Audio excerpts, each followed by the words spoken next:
After 30 days of fasting by Muslim faithful the world over, today marks the end of the Ramadan fast. To mark the day, adherents gathered at different Eid praying grounds to offer prayers and thanksgiving for the opportunity to be part of the celebration. What is the significance of Eid al-Fitr to Islam? And how are people who took part in the Ramadan activities expected to behave in a society after today? These and many more on Panorama from the Lagos Network Center. I am Dotun Ogunyemi. Barka de Salah.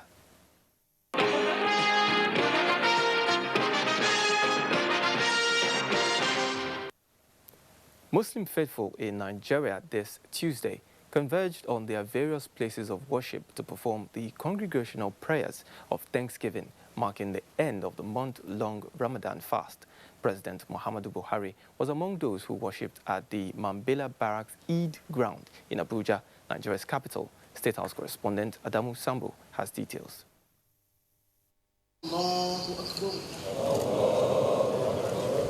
It is Eid al-Fitr, the festival of sacrifice, and therefore another moment of thanksgiving to Allah, the greatest, for the month-long journey of faith, sacrifice, obedience, and indeed spiritual reawakening.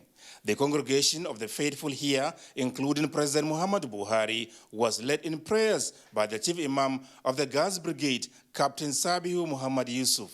In a khutbah shortly after, the presiding Imam was full of gratitude to Allah for his guidance, protection, and mercies during the blessed month of Ramadan. He, however, admonished the worshippers to ensure that the great virtues and values of peace, love, forgiveness, and charity imbibed during the holy month are kept alive for the rest of the year. Most importantly, the Imam said the faithful must continue to pray fervently against the adversities of life, as nothing is more pleasing to Allah than the prayer of his servant. Imam Sabi Yusuf is also of the view that extra effort be made in obeying the commandments of Allah, exercising patience at all times for his sake, as well as maintaining the competition in good deeds for humanity, mutual cooperation, and brotherhood. Oh Allah, may we learn to honor and enjoy our diversity and differences as a people, even as we more deeply touch our fundamental unity. Oh Allah, may we as a nation be guided by your divine guidance to rediscover the sacred flame of our national heritage, which so many have given their lives to safeguard. May Allah subhanahu wa ta'ala's will be done for Nigeria as we the people align with that will. Prayers were offered to Allah to accept the acts of ibadat of the faithful, as well as guide, protect, and grant President Muhammadu Buhari and all other leaders of the nation the wisdom and ability to sustain efforts at taking Nigeria to the next level for a prosperous future. President Muhammadu Buhari had earlier in a message to Nigerians urged them to put humanity before personal interests, promising all that the sacrifices made in re-electing him to power will never be in vain. Ordinary people, he said, will continue to feel positive impact of his presidency. From the State House, Adamu Sambo, NTA News. And in Lagos, the Chief Imam has emphasized the need for forgiveness and religious harmony. Sheikh Suleiman Abunola led the 2-rakat prayer at the Dodan Barracks Eid prayer ground. Abolade Salami reports.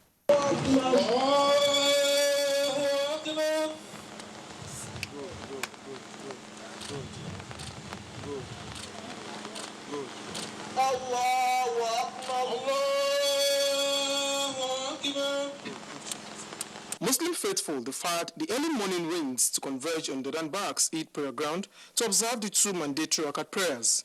Chief Imam of Lagos, Sheikh Suleiman Abunola, reminded the faithful to live a life of piety and continue in their acts of benevolence.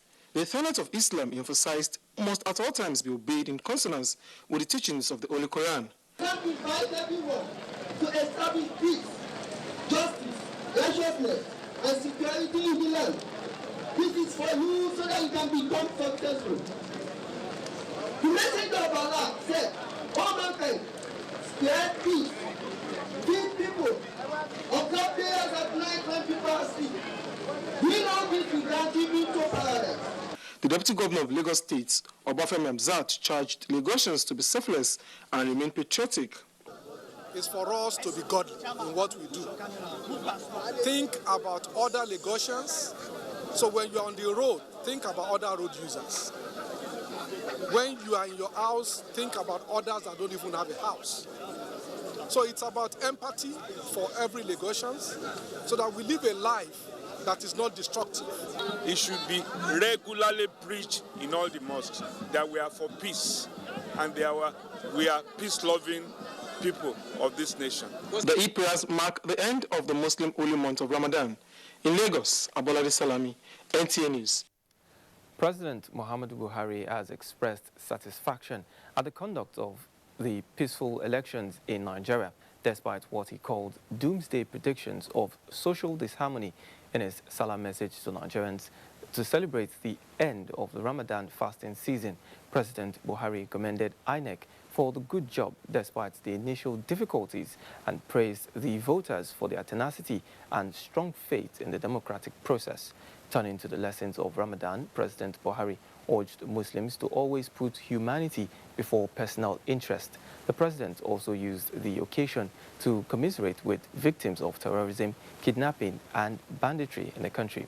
He reassured Nigerians that under no circumstances would criminals and mass murderers be allowed to hold the country to ransom, saying their days are numbered because this administration will pursue them relentlessly to bring them to justice. The Senate President, Bukola Saraki, has also congratulated Muslim faithful for the successful Ramadan fast. In a statement, the Senate President prayed that the prayers and sacrifices will translate to sustainable peace and economic well-being of the country. And also the Speaker, Yakubu Dogara, has urged the Muslim Ummah to replicate the lessons of Ramadan in all aspects of their lives.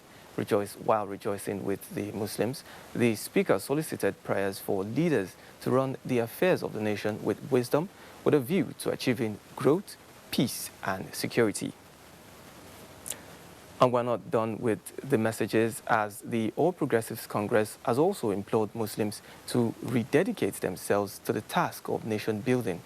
The party, in a statement by the National Publicity Secretary, Lanre Onilu, urged Nigerians to shun divisive tendencies and embrace tolerance in their relationship with one another. The statement adds that President Muhammadu Buhari, APC-led administration, places premium on protection of lives and property and will not relent in dealing with real and perceived threats in any parts of the country. Members of the diplomatic community in Nigeria have been urged to impress on their home government the necessity for increasing cooperation and collaboration with Nigeria towards defeating terrorism and insurgency. President Muhammadu Buhari made the plea while hosting them to the breaking of Ramadan fast. State House correspondent Adamu Sambo has the details.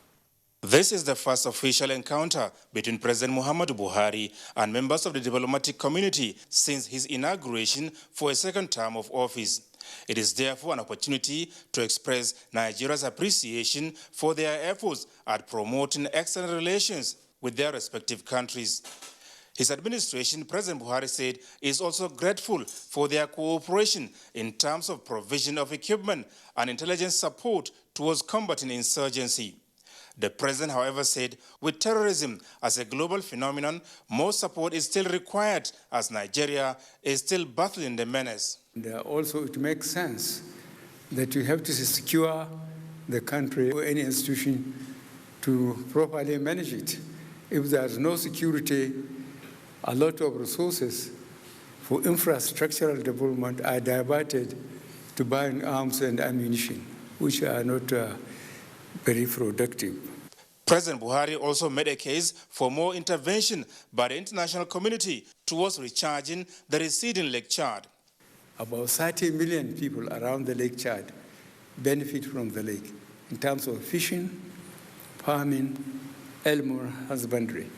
And with the drying up of the Chad, that's what is aggravating our problem. And we have people define the Sahara Desert and the Mediterranean to go to Europe, where they feel it's more comfortable. So I think it's in our own interest to make sure that inter-basin transfer is affected as soon as practicable. The doing of the diplomatic community, Ambassador Salahuddin Ibrahim commended President Muhammadu Buhari for not only making their stay highly fulfilling in Nigeria, but also his commitment towards genuine growth and development of the country. Your first term was characterized by your relentless efforts in the fight against terrorism in Nigeria, the fight against corruption, the various infrastructural and agricultural achievements, and also in the domain of power. During your second tenure, Mr. President, you committed yourself to move forward and take Nigeria to the next level.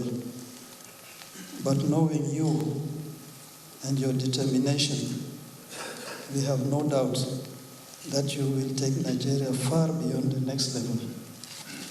Mr. President acknowledges the deepening cordial relations and the expression of love and solidarity to our people and government by your various countries. This is evident in your attendance in these functions this evening, which further attests to the bond and shared values of friendship, tolerance, humility, which are all common to all the faith and which Mr. President holds dear.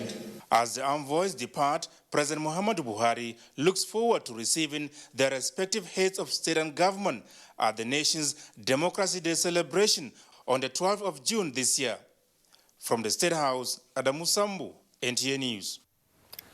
Joining me to provide perspective to the celebration of Eid al-Fitr is the Acting Director, Islamic Affairs, Nigerian Navy, Imam Gidado Taufik Migdad.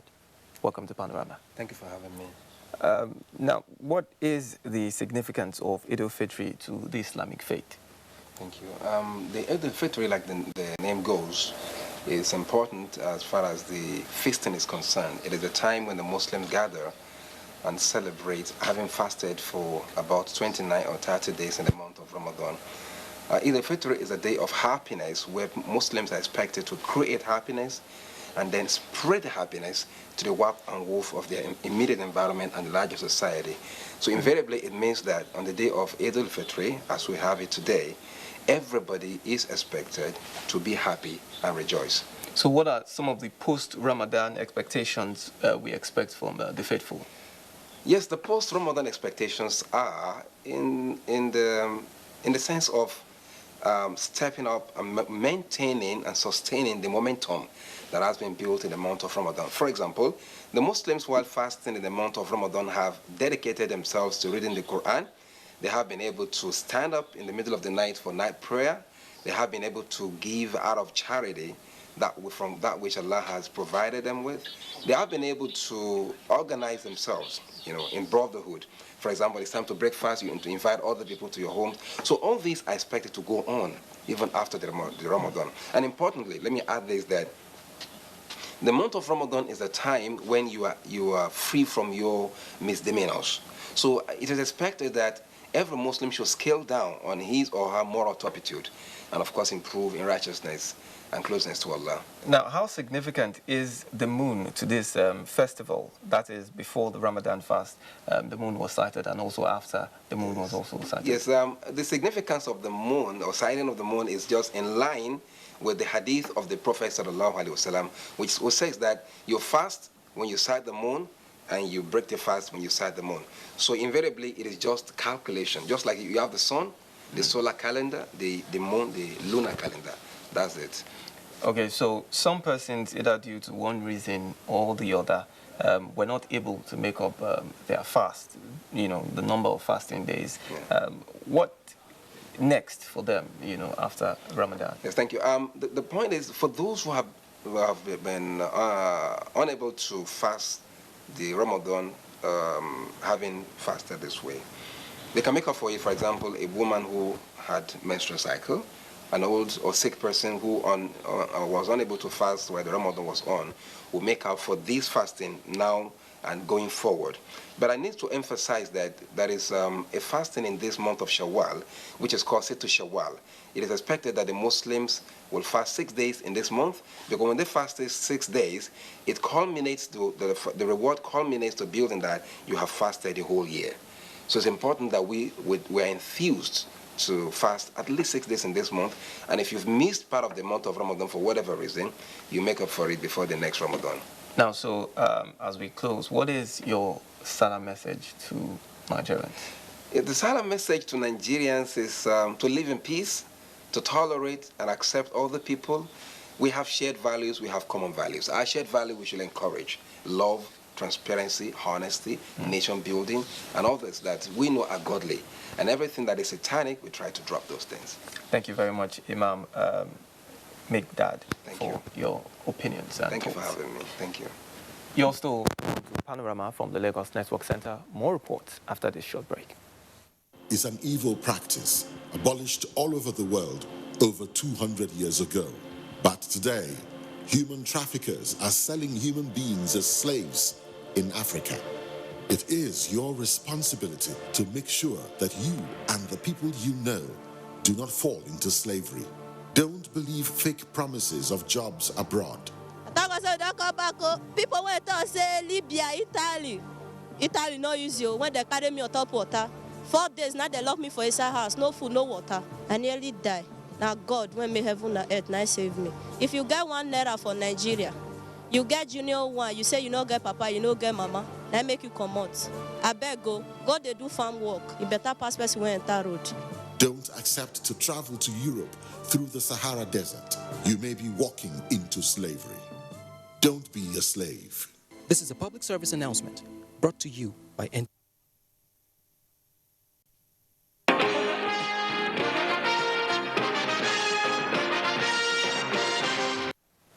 Many thanks for staying with us. The Presidential Panel on the Reform of the Special Anti-Robbery Squad of the Nigerian Police has submitted its report to the federal government with far-reaching recommendations aimed at improving public safety and security in the country. President Muhammadu Buhari, who received the report, directed the Inspector General of Police, Solicitor General of the Federation, and the National Human Rights Commission to work out modalities for its implementation within 3 months. State House correspondent Adamu Sambu reports. The panel was constituted in August last year following a presidential directive to investigate allegations of human rights violations and abuse of office against the Special Anti-Robbery Squad and recommend critical reform measures aimed at making the Nigerian police the pride of the Nigerian people. Presenting its report to the president, the panel chaired by Mr. Tony Ojukwu announced that 35 police officers have been recommended for dismissal, 24 for prosecution, and 2 retired senior police officers found to have violated the rights of citizens be arrested and prosecuted immediately.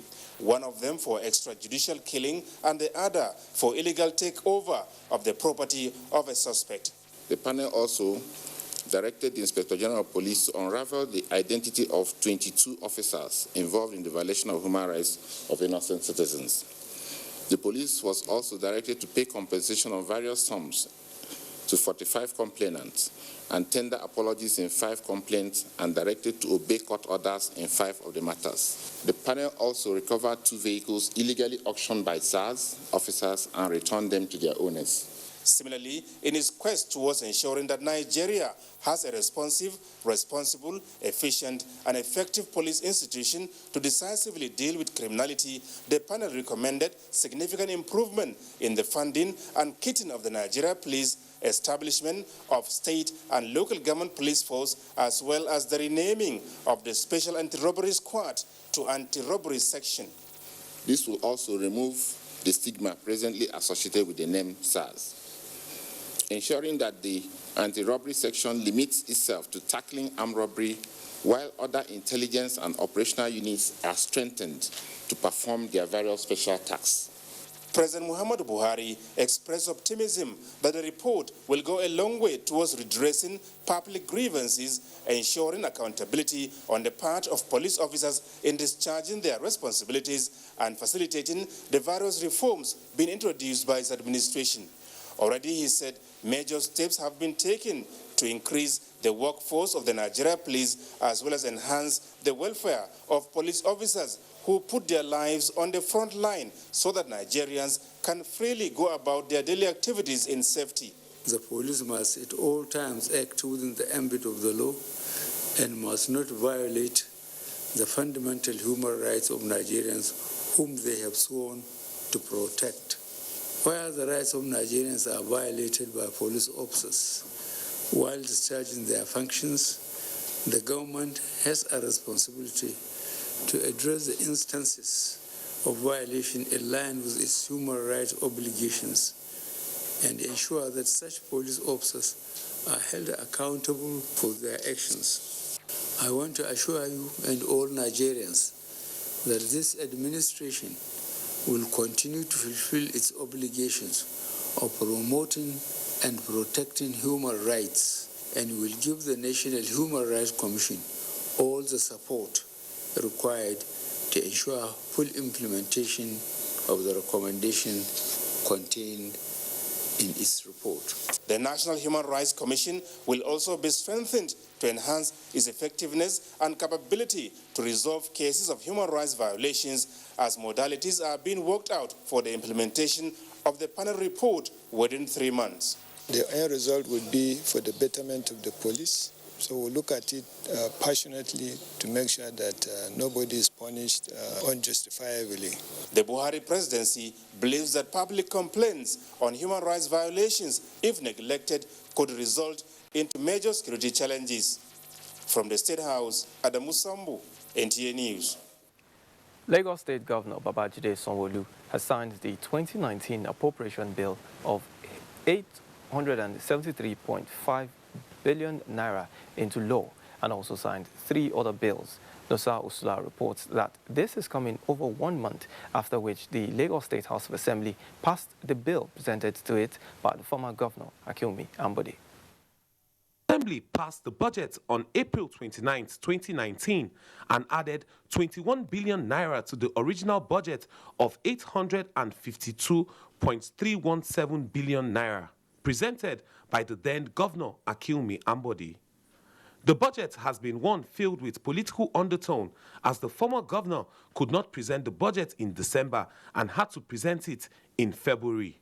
The new capital expenditure stands at 479.691 billion naira, while recurrent expenditure is 393.841 billion naira. Signing the bill into law at the State House Ikeja, Governor Sanwo-Olu said it was an exciting day for residents as the law would be implemented to the fullest for their benefits. We'll be very timely, we'll be very hard on ourselves to ensure that all of the lines that you have recommended for us, we obey them strictly and we push just so that the citizens enjoy the full benefit of the appropriation bill. Like you rightly observed, it's a 55-45 capital to recurrent.